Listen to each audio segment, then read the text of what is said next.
안녕하세요. 오늘 다룰 주제는 바로 규칙대 추론입니다. 이걸 기준으로 언제 AI를 써야 하고 또 더 중요하게는 언제 쓰지 말아야 하는지 한번 제대로 파헤쳐 보겠습니다. 요즘 어딜 가나 AI 이야기뿐이죠. 정부 정책이든 기업 전략이든 모두가 AI를 외치고 있습니다. 그러다 보니 모든 프로젝트에 AI를 도입해야 한다는 압박감이 그야말로 엄청납니다. 하지만 말이죠. 정말 모든 문제에 AI가 정답일까요? 오늘 우리는 이 당연하게만 들리는 믿음에 한번 정면으로 도전해 보려고 합니다. 자, 그럼 첫 번째 파트부터 시작해 보죠. 가장 근본적인 질문부터 던져봐야 합니다. 프로젝트를 시작할 때 리더나 설계자가 스스로에게 던져야 할 가장 첫 번째, 그리고 가장 중요한 질문이 바로 이거예요. 이 문제에 진짜 AI가 필요한가? 왜냐하면 이 질문을 건너뛰는 순간 프로젝트는 그냥 길을 잃어버리게 되거든요. AI가 물론 강력한 도구이긴 하지만 모든 문제에 대한 만능 열쇠는 절대 아니라는 거죠. 그렇다면 대체 어떤 문제에 AI가 필요할까요? 자, 이제부터 이 분석의 핵심 프레임워크를 한번 들여다보겠습니다. 바로 두 가지 기본 문제 유형이에요. 문제는 크게 두 가지로 나눌 수 있어요. 바로 규칙 기반 문제와 추론 기반 문제입니다. 여기 표를 보시면 차이가 확 들어오죠?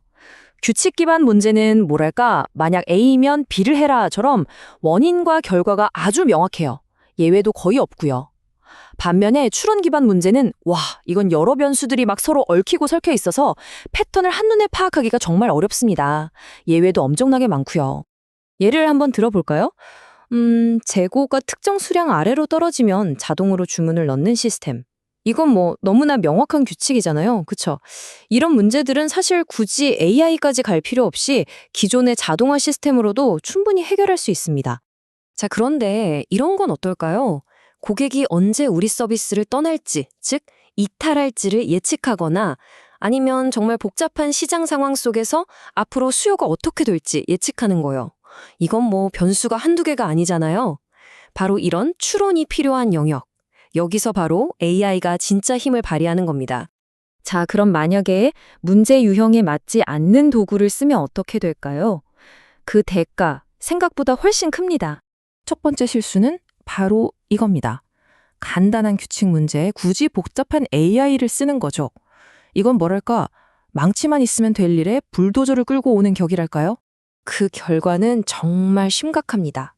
일단 필요도 없는 데이터를 엄청나게 모아야 하고요. 모델을 유지하고 보수하는 데 드는 비용은 계속해서 올라가죠. 시스템은 또 얼마나 복잡해지겠어요. 나중엔 왜 그런 결정을 내렸는지 설명조차 못하게 되고 결국 소수의 전문가 팀 없이는 아무것도 못하는 그런 상황에 빠지게 됩니다. 반대의 실수도 마찬가지로 치명적입니다. 복잡한 추론이 필요한 문제에 아주 단순한 규칙 몇 개로 어떻게든 해결해 보려고 하는 시도 말이죠. 결과는 뻔하죠. 성과는 정말 제한적일 수밖에 없고요. AI를 제대로 썼다면 얻을 수 있었을 그 엄청난 가치와 기회들을 그냥 다 놓쳐버리는 겁니다. 자, 그럼 이런 실수를 피하고 어떻게 하면 올바른 판단을 내릴 수 있을까요? 아주 실용적인 체크리스트가 하나 있습니다. 바로 이거예요. 자, 이 5가지 질문 리스트를 보면서 한번 같이 따져보죠. 첫째, 이 문제는 규칙만으로 해결이 가능한가? 둘째, 변수들 사이의 상호작용이 복잡한가? 셋째, 이걸 판단할 만한 충분한 데이터가 있는가? 넷째, 이 예측 결과가 정말로 우리 회사의 핵심적인 의사결정에 영향을 미치는가? 그리고 마지막으로 다섯 번째, 투자 대비 수익, 즉 ROI가 명확한가? 여기서 우리가 기억해야 할 마법의 숫자가 하나 있습니다. 바로 3입니다. 원칙은 아주 간단합니다. 방금 그 5개 질문 중에서 예라는 대답이 3개 이상 나온다? 그러면 AI 도입을 긍정적으로 검토해 볼 만합니다. 하지만 단 하나라도 명확하게 아니오라는 답이 나왔다면 그건 처음부터 설계를 다시 생각해야 한다는 아주 강력한 신호예요. 자, 이제 거의 다 왔습니다. 마지막으로 아니오라고 말할 용기에 대해 이야기해 볼까 해요. AI를 쓰지 않기로 한 결정이 약점이 아니라 오히려 강점이 될 수 있다는 거죠. 이 문장 정말 곱씹어 볼 만하지 않나요? 우리가 왜 AI를 사용하지 않기로 했는가? 모두가 AI 하고 외칠 때 왜 우리 문제에는 AI가 적합하지 않은지 명확하게 설명할 수 있다면 그것이야말로 진짜 제대로 된 설계가 이루어지고 있다는 증거라는 겁니다. 그러니까 AI 시대의 리더나 설계자의 진짜 역할은 단순히 최신 기술 트렌드를 쫓아가는 게 아니에요. 주어진 문제를 정확하게 분류하고 왜 이 도구를 선택했는지 혹은 왜 선택하지 않았는지를 논리적으로 설명하고 기록하는 것. 바로 그게 핵심입니다. 네. 이게 바로 오늘 이야기의 가장 중요한 메시지입니다. AI는 목표 그 자체가 아니라 목표를 달성하기 위한 수많은 도구 중 하나일 뿐이라는 사실.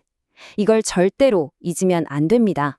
자, 이제 여러분의 프로젝트를 한번 돌아보세요. 지금 여러분이 풀고 있는 그 문제에 가장 적합한 도구는 과연 무엇일까요? 그게 AI일 수도 있고 아닐 수도 있겠죠.